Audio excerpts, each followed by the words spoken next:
All right. Well, welcome to the Age Graded Ministry Podcast, Book Club / Takeover Tuesday, whatever we want to call this thing.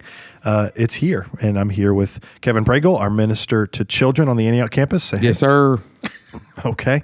And then I have Tracy McElhatton, or Dr. Tracy McElhatton, PhD, our director of little kids here at the Antioch campus as well. Yes, sir. Never mind. Take the PhD away. It's early. We've had coffee. It's true. It's early in the morning on a winter day, but it's a nice winter day. So it's great. It's going to get warm. I feel good.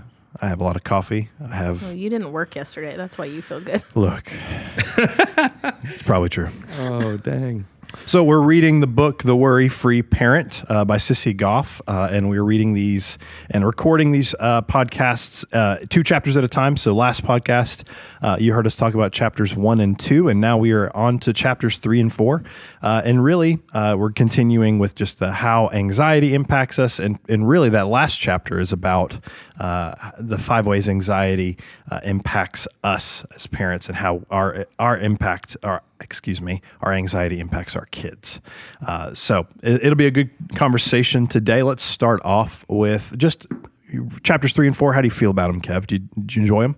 I did. I thought she had some really good information in there, and there were parts when I felt, I don't know if convicted is the right word, but I felt a little convicted, and there were parts that really, really spoke to my soul. So I'm looking forward to this, but also looking forward to getting into the next part where it's a little bit more practical. Totally. Tracy? Yeah, I was getting a little tired of reading these chapters. I'm like, all right, I see how I messed up. Right. I get it. No, but I thought it was, it's good to think about what your parenting is like and how that affects your children. And so I really enjoyed reading these chapters, and I am looking forward to moving on to the more practicality part of it too. For sure. Yeah, I think chapter 4 was my favorite out of these 2, but you have to have chapter 3 to get chapter 4. So let's look at literally. That's how books work. That's how books work, but also how ideas work. So chapter 3 is really about the 5 ways anxiety impacts us as parents, how it emotionally impacts us, how we live out that anxiety, and then chapter 4 is more about how that affects our kids. But let's start with chapter 3 and how anxiety impacts you. The first one she mentions is that anxiety distracts us. How did you feel about reading that? What parts of that did you kind of find? Does anxiety distract either of you? It doesn't me. That's not really how anxiety shows up in my life, especially in my parenting. But what about you guys? I think it can. I saw myself a little bit in this, mostly because there was a bullet point on page 53 that says not listening to your child because you're worried about what's happening next on your schedule. And I am projecting also, but I see this in one of my children, and I see this in myself, like worried about what's coming next, and just getting things done and having order. And so I can be distracted by the things going on instead of just being in the moment and paying attention and listening and all of that. So I definitely can see myself in that a little bit. I don't know if anxiety so much distracts me as it maybe distracts other people. But I do think in the day and culture that we're living in, we've never been busier than we are right now. And we are focused on the next thing and the next event and whatever's going on. And we're anxious about tomorrow and the future. And it can pull us away from our children and hearing what they have to say. So yeah, I can definitely see where she's coming from. Yeah, you mentioned the future too. Anxiety makes us attach future meaning to present problems is the second on that list of 5. Kevin, you found a quote in that section that you really liked. What was that? Yeah, and I think that this is something that we can relate heavily to.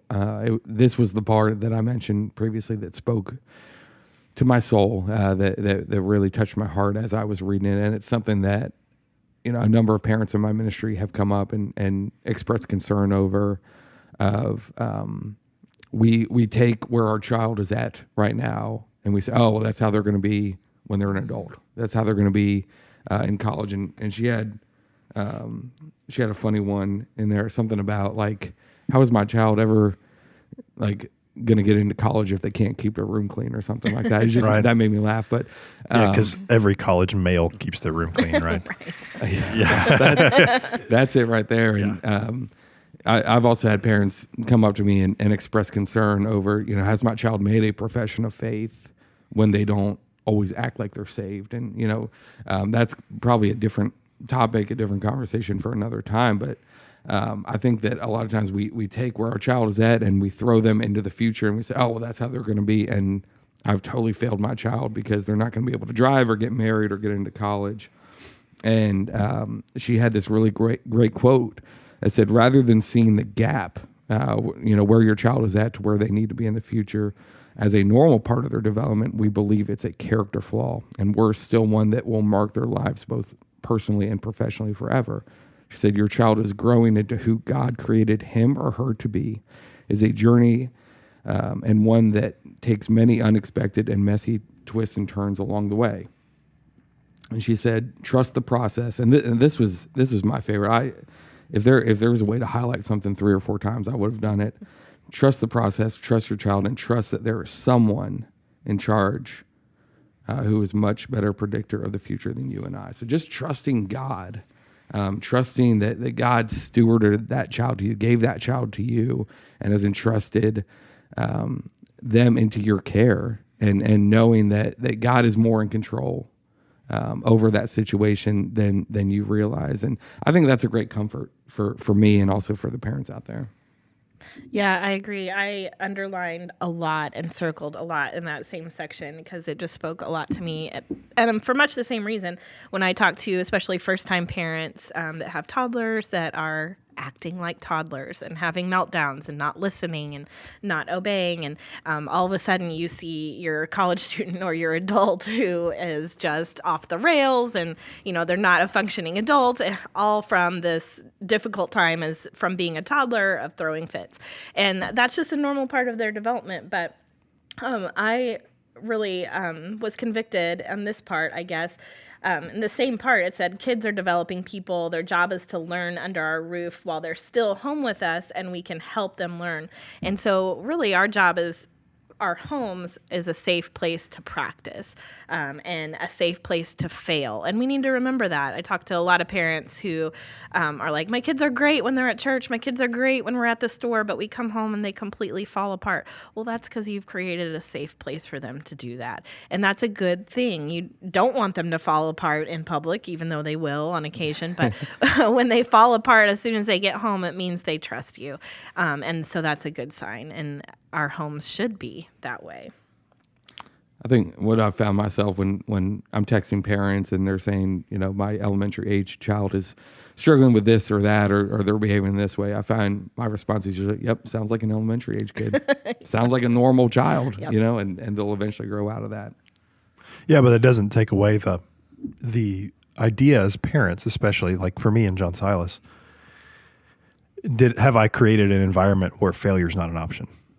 Yeah. Where he gets upset the most when he fails at something. Mm-hmm. Sure. He feels like he's let me down or Samantha down, and it kind of made me pause and go, wait a second. Mm-hmm. Am I allowing him to fail and learn from that? And obviously failure is upsetting, and every kid gets upset at failing, whether that's nobody likes that. Yeah. Whether that's they're drawing a picture or they're struggling with homework or whatever it may be.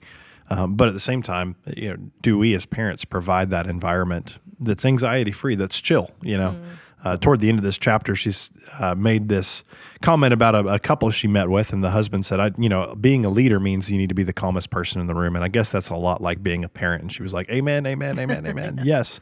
And that was a huge challenge to me, especially in this second way that anxiety impacts you. But that leads us to the third, which is anxiety makes us micromanage.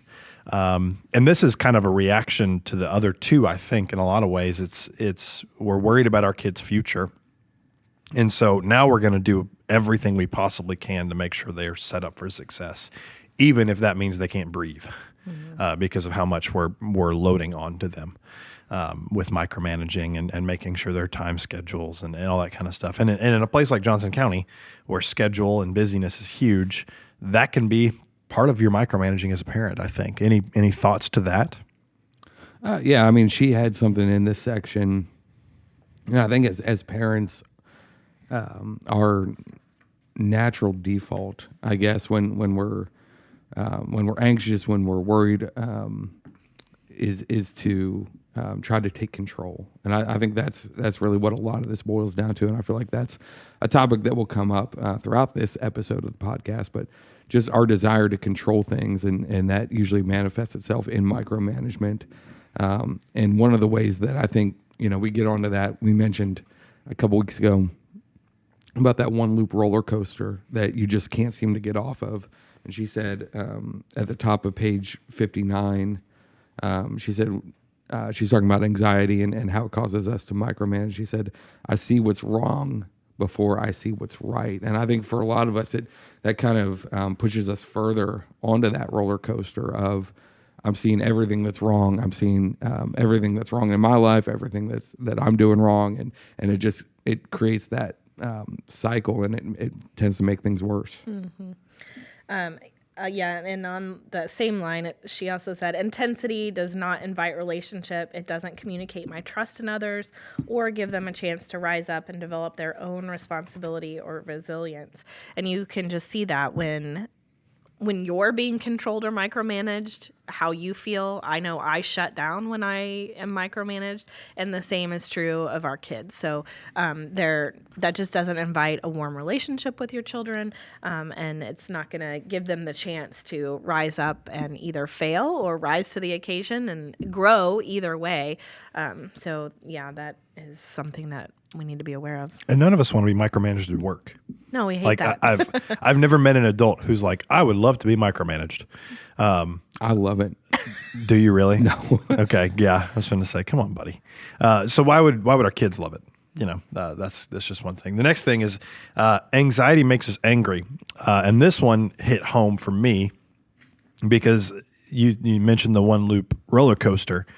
The one loop roller coaster for me happens in an instant when John Silas isn't getting something that I'm telling him to do.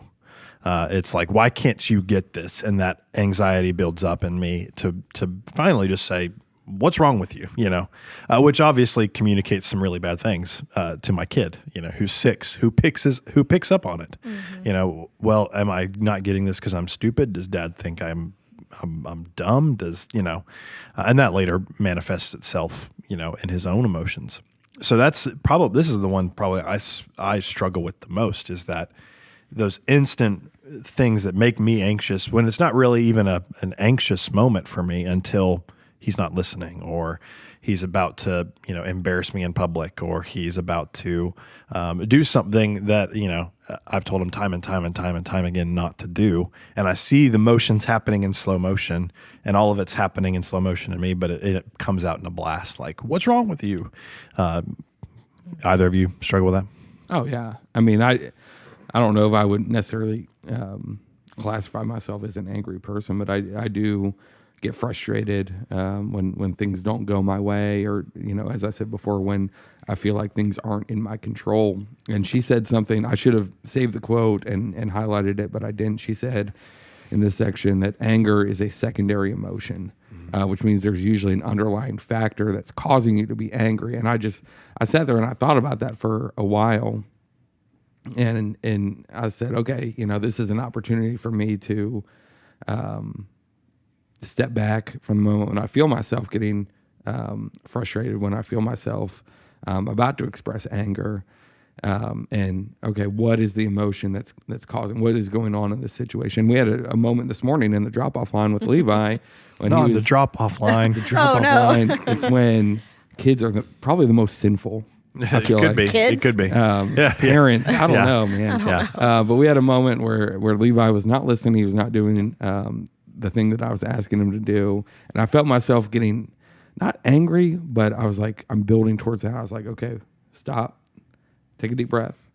What is going on? And so, that resolved itself, and we didn't have a screaming situation in the car line right before he gets dropped off, which is something that you never want. But anyway, that's something that was helpful for me is understanding that anger is a secondary emotion, and what is underlying what's going on that causes you to get there. Yeah. Same thing happened to me this morning. but it was not in the pickup line or the drop off line. Was it when he was getting dressed? It was when we were getting ready, and See, that's like the number one. He was dressed already, which is easy for us now because we can just say, "Here's your outfit, get dressed."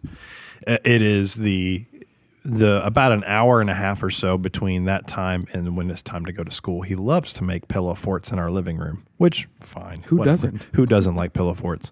But I was like, hey, buddy, before we go, you need to clean this up. Pillows and blankets are all over the living room floor. He said, okay. And he continued, and I'm doing my devotional on my phone because I'm super spiritual. And, he's also really humble. Yeah, extremely. And he's not listening. I said, hey, buddy, you got to clean this up. Okay. John Silas, stop playing around. You need to pick this up. We're going to be late because you didn't pick this up. And he goes, you didn't tell me to pick this up. And I was like, okay, it's about to go down. But yeah, I stopped myself and was like, clean it up. It's all right. Yeah. We're going to get there on time. It'll be fine. Just clean it up, please. Anxiety makes us angry. Do you get angry, Tracy? Sure, I do get angry, but I didn't really see myself reflected in that one as much as I see myself reflected in number 5, which absolutely surprises nobody. Transition. Anxiety, the 5th one, anxiety takes away our warmth and joy. I do not tend toward being a warm person. Really? From the beginning. But when I am dealing with a lot of anxiety, this just magnifies because, and I laughed because it said, I'm usually trying to quell my feelings of anxiety with productivity. Oh my gosh. When I was working on my dissertation, my house was spotless because I wasn't writing and being productive in writing. I was being anxious and cleaning every single surface. Totally. And avoiding things. But I can see that in my parenting as well. If I am super anxious, it's hard to take a moment and if one of my kids comes up and just wants to give me a hug, I'm like, I don't have time for this. And that's a terrible response because take 2 seconds and squeeze your child. Mm-hmm. But I know that about myself and working on it. But I definitely see myself in that part. I think too on that one, there's a good way to help our kids in all of these really is that emotional intelligence and emotional integrity that a lot of us didn't grow up with because our parents didn't grow up with it and their parents didn't grow up with it. We now have a chance to kind of teach our kids about these. And so each of these, even when we mess up, it's a great opportunity to say, hey, here's what happened. My emotion, Dad got angry because he got worried and he got anxious about you not doing this. And that was not okay of me. You still should have cleaned it up, but that was not okay of me to act the way I did, and talk through why, hey, mom's really distracted because she's writing a dissertation and cleaning the living room and she really doesn't want to hug right now. And here's why. Now, she should give you a hug. It's okay, but helping our kids understand that and be able to communicate that especially, I think is such a helpful thing. They teach it in school now. I mean, John Silas is literally each week he has an emotion that he learns about, which is great.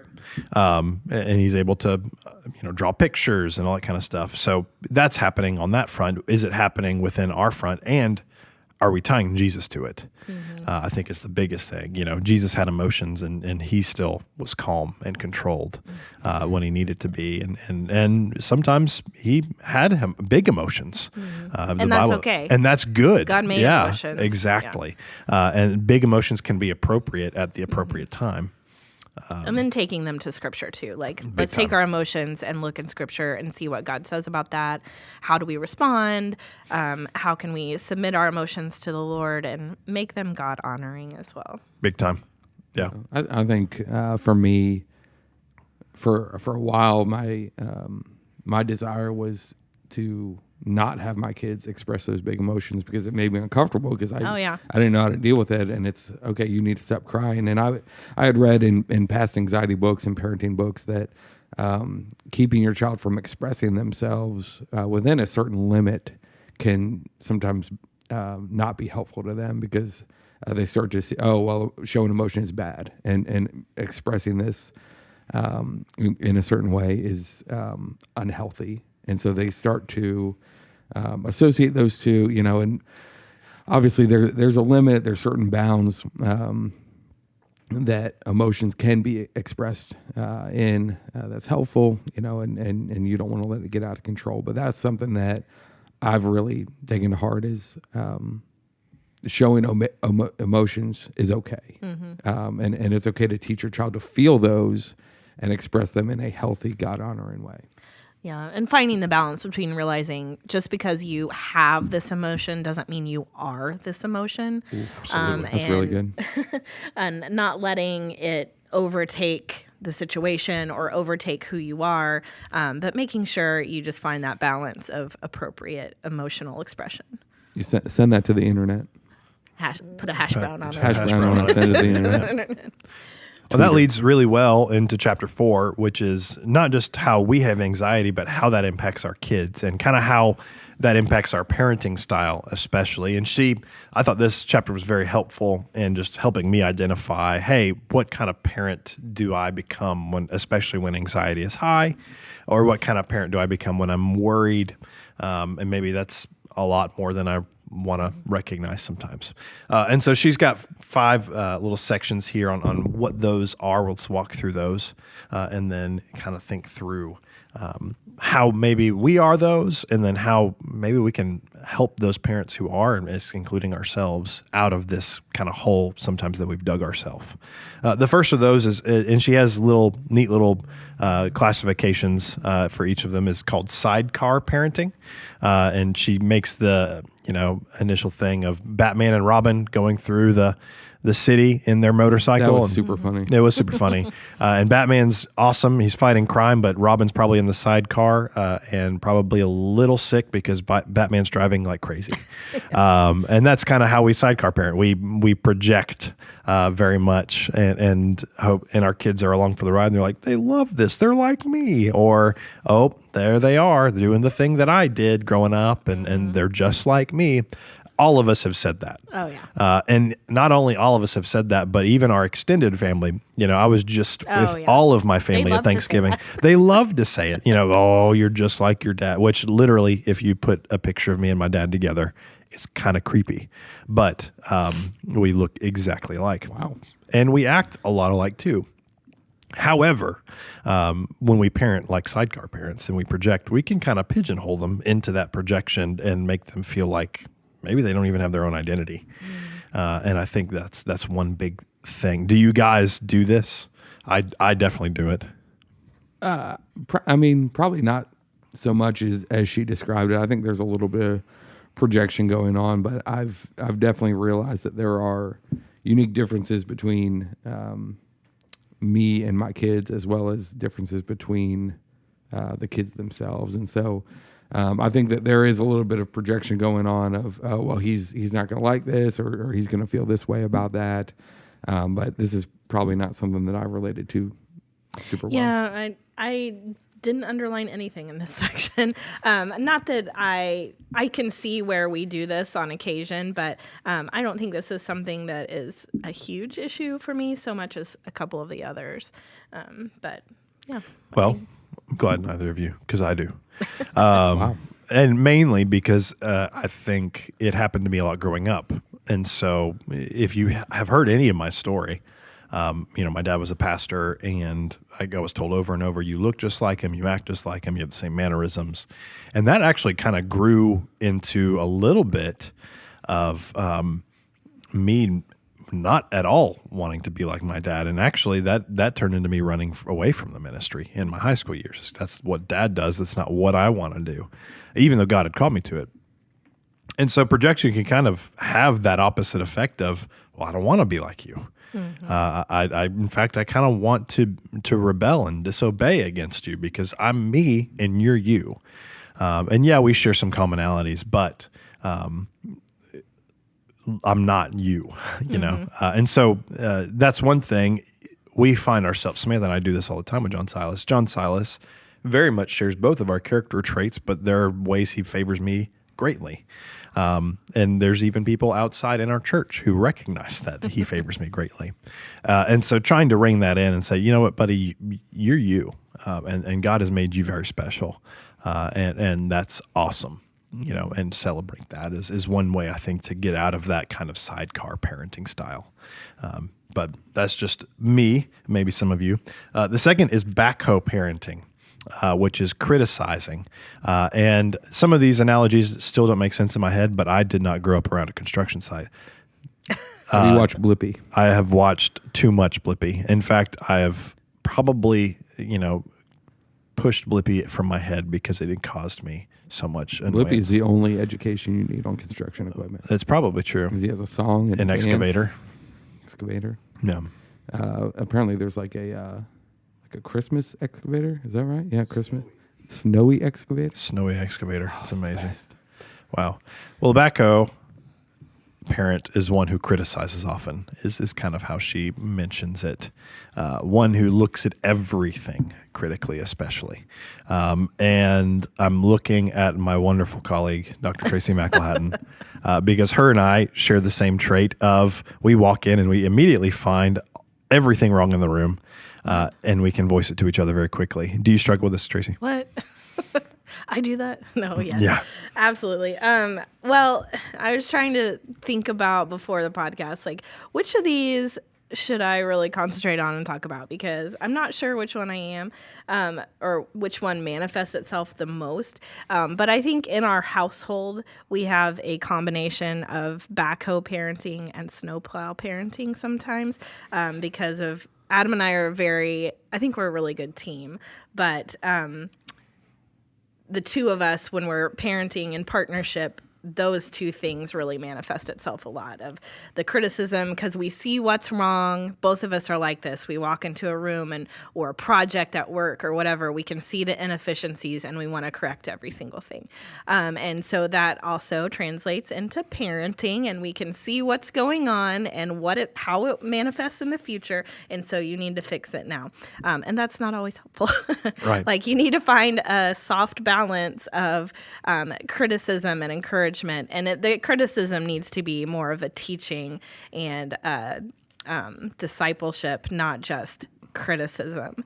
So that is something that, yes, we struggle with as parents, and are working on as well. Totally. Kevin? Yeah, You're not a highly critical person. No, not really. So again, this isn't really one that I related to super well. I think that there are elements within my parenting where I can see this coming out, but I would say that the next one is probably me more so than any of the other ones. The snowplow parenting is you? I think so. I was reading that. I was in denial. I was like, that's not me. And that sort of thing. I was like, yeah, that's me. Why don't you describe snowplow parenting for us, Kev? So snowplow, she uses this example, which I've never been skiing. I've never been to the mountains. But she uses this example of at night on ski slopes. Got it. At night, you can see the snowplows, which is crazy to me. That is pretty cool. Snowplows go up on the mountains, but anyway, they're smoothing out the imperfections on the slopes for the people that are going to come the next day. And so it's this idea of you don't want your child to fail. You don't want your child to suffer, which that's not a desire that I think any parent has is we don't want to see our child suffer. We want to see them succeed and do well, and so we sometimes we do things for them. We rescue them from situations. We overparent in an effort to help them succeed, and what that does is it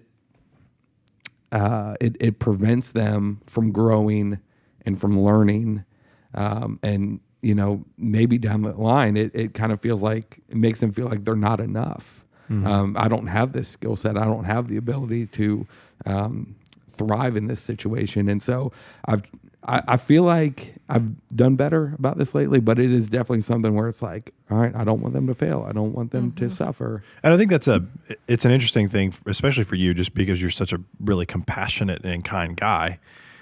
That's really nice of you. You're welcome. You're definitely the warmest person here. Probably. Really? Yeah. Oh, that's so sweet. Definitely. So, but it also can be to a fault in a lot of parents where it's like, no, I want them to have this. And then all of a sudden, we wonder why we have an entitlement problem.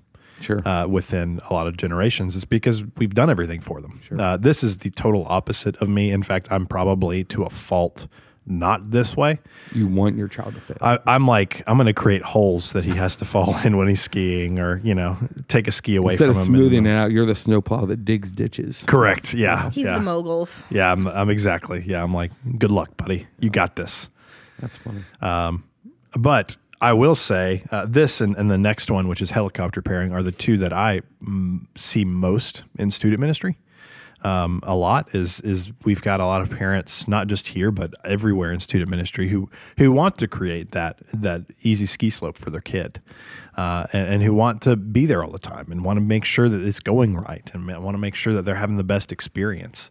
And there's a lot of good in that. Is really what I want to say. There's really a lot of good in it. At least good intentions. Totally. Yeah. I think I'd rather you be this than be neglectful. Right. Sure. But at the same time, how is it setting up? I think we have to compare this to what Scripture says about really being a Christian, and that is that suffering and failure are inevitable. And that doesn't exclude our children. Right. As much as we don't want our kids to fail and to suffer, they're going to, and it's going to be good for them because God promises that. Tracy, what do you think about snowplow parenting? I think it's an easy trap to fall into, just because it's so hard to watch your kids suffer and fail, and it hurts your heart, and you just hate to see that happen. So I think for me, I probably get stuck doing a lot of preventative things, so to set them up for the greatest success, which can be good. Absolutely. But it can also tend toward doing too much and just not giving them an opportunity to grow. And that's where it gets a little dangerous. But I think that is something that we just need to be aware of, and think about how we're helping or hindering our kids. You think, just kind of an answer to this, it's always a hard answer to deal with, but just trust God. I mean, their future is His, and the responsibility of parenting is surely yours, but He's in their hands. And so snow plowing or not, He's still there. You know what I mean? Yeah. It's a good encouragement. I think sometimes that truth falls on deaf ears. Sometimes Definitely. we say, yeah, God is enough, but, and it's like, whoa, you got to stop yourself right there. Yeah. One time, when Noah was really little, I really wanted to stay home and be the best parent I could for Noah and any future kiddos. But we prayed about it, and it just was not an option. And God was very clear that my job was not to stay home. And it just kind of broke my heart, because I was like, I'm an early childhood teacher, so I have to give my child to a different early childhood teacher when I'm the better teacher, because I'm better. But the Lord was like, no, you need to let go and let somebody else parent, or not parent, but help you in your parenting.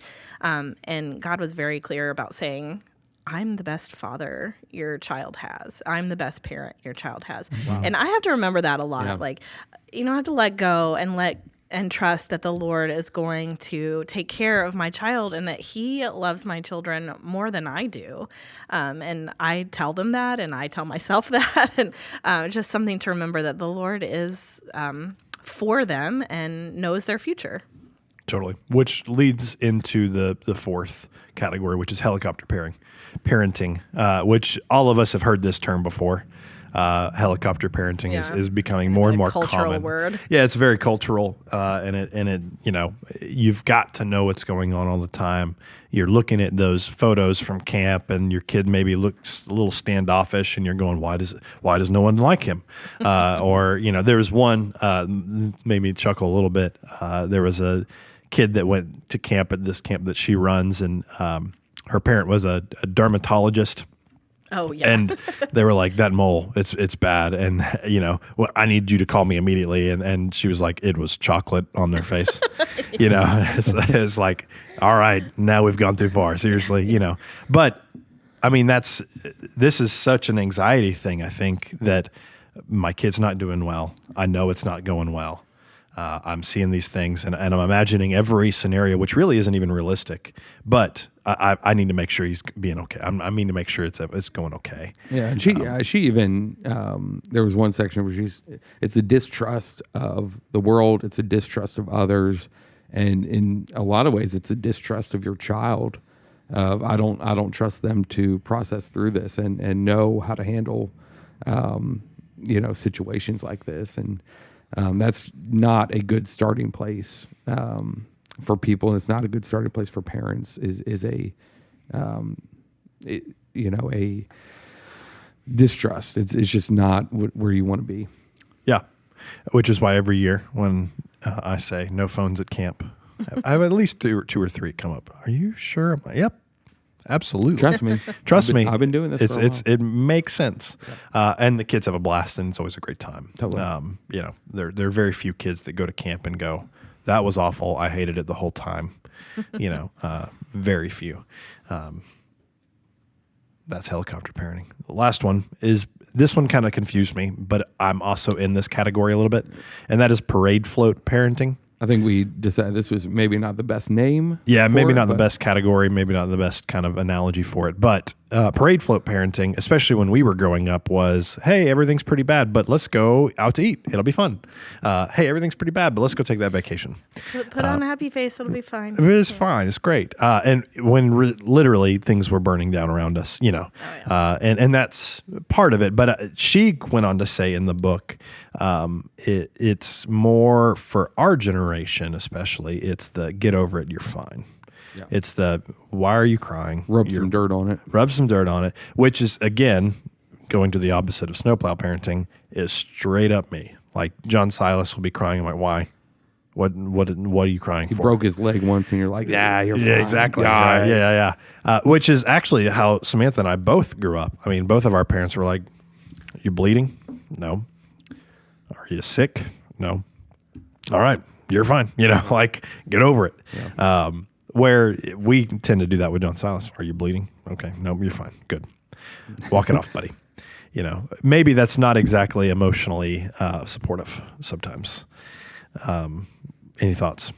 Well, I also think to that end, you're minimizing, but at the same time, she talks in several different sections about helping kids develop a healthy perspective.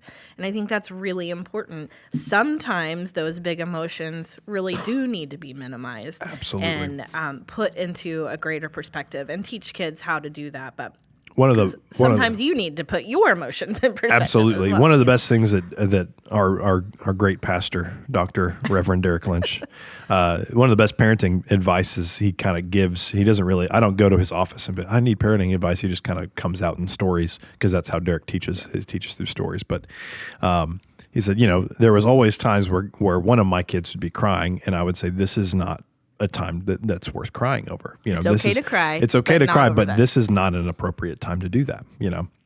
And thinking through that and helping John Silas realize that, hey, when you get frustrated at your Legos, it's not a good time to cry. Let's think about Legos are frustrating. I get frustrated. I mean, he got a set this past Christmas, which is a year ago, which is crazy. This past Christmas, that was frustrating for me to build. So I get it. At the same time, I didn't cry over it, Get over it, wimp. No. Any other thoughts? I think these sections are helpful because it helps you to identify what's going on in your mind, in your heart. And that was kind of the premise that she mentioned in chapter 1 is knowing your enemy is half the battle. Totally. And so understanding how you respond, how you react, and it may feel like at the end of this you're like, I'm terrible and I do all of these things and I don't know how to stop. But keeping in mind that all these things they start with good intentions. You want the best for your child. You want them to succeed. You want them to grow, and that manifests itself in different ways. And we tend to lean one way or the other. But I think that there is encouragement in knowing that what did she say? Where she said, knowing that, if you worry, you're a good parent, or something along those lines. I should have saved the fact quote. That you're worrying means you're a good parent. You care enough. You care enough, yeah. And I think that's something that a lot of us can hold to and start from there of knowing, okay, I care and I worry enough about my child because I want these things for them. So knowing that there's good intentions here, but also, let's catch ourselves where we're going too far. One of the reasons counseling is so helpful is that it, for me in the past, I've been able to recognize why I think what I think and the processes in which I do things. And I think that's what this chapter kind of helped us do a little bit, is recognize if I'm one of these categories, or if I'm two of these categories, which ones are I, and then how do I then go from there? And I think the first place you start is the grace of God. I mean, that you've messed up, even if you have young kids, if you have teenagers, if you're a parent listening to this that has kids in college or they're adults, you can recognize multiple times in the past where you've messed up in one of these areas, or where you've become that parent in one of these areas. Yet the grace of God is sufficient. Yes. And I think that's really where we have to start, is finding our identity. And I'm beloved by God. He loves me no matter what I've done. He loves my kids. He's in control, and it's going to be okay. With that said, what are the steps that I can take, to be less helicoptery or be less parade floaty, and that's kind of what I thought, the calm person in the room analogy with the parent really, really helped me think through, okay, am I the parade float parenting because I'm the calm, I'm too calm? Am I apathetic? Am I the criticizing parent because I'm criticizing from a place of anxiety that I don't want my kid to be something in the future? Maybe I just need to just calm down and chill out and love my kid for where they are and help them grow. Not from a place of expectation, from a place of grace. Mm-hmm. Anything to add? Yeah. Just be perfect. Dang it. Just be a better parent. Dang it. Sorry. No, not really. But I'm super excited to get into the next section, practical help for the present. Totally. Yeah, I'm looking forward to hearing what she says about just some simple tools that we can all use to be more aware of how we're parenting, and then help our kids as well through those anxious moments. But also just remembering that our parenting surprises the Father not at all. And He is always a better parent, and He is parenting us. And that is a comfort. Absolutely. If you're following along with us, this was chapters 3 and 4 of The Worry-Free Parent. If you don't have a copy, go ahead and go grab yourself one, pretty cheap on Amazon. Great little book to follow. Very easy to read. That's one thing that I've been very appreciative of. The book clubs that we've had in the past, some of the books that we've read weren't so easy to read. So this is a great book to just kind of get started with. And next podcast, if you want to read ahead, we will be doing chapters 5 and 6, and would love for you to read along. Also, would love for you to email us questions. If you have a ton of questions about, hey, how would you approach this? Or, hey, I think I'm this kind of parent, but I'm not really sure where to go from here. We would love to have a conversation with you. We would love to guide you in the right direction. So email either of us, either Tracy, Kevin, or I, or even one of our pastors. And we would love to help you along in your journey of parenting as we are in our own journey of parenting. So thanks so much. We'll see you next time.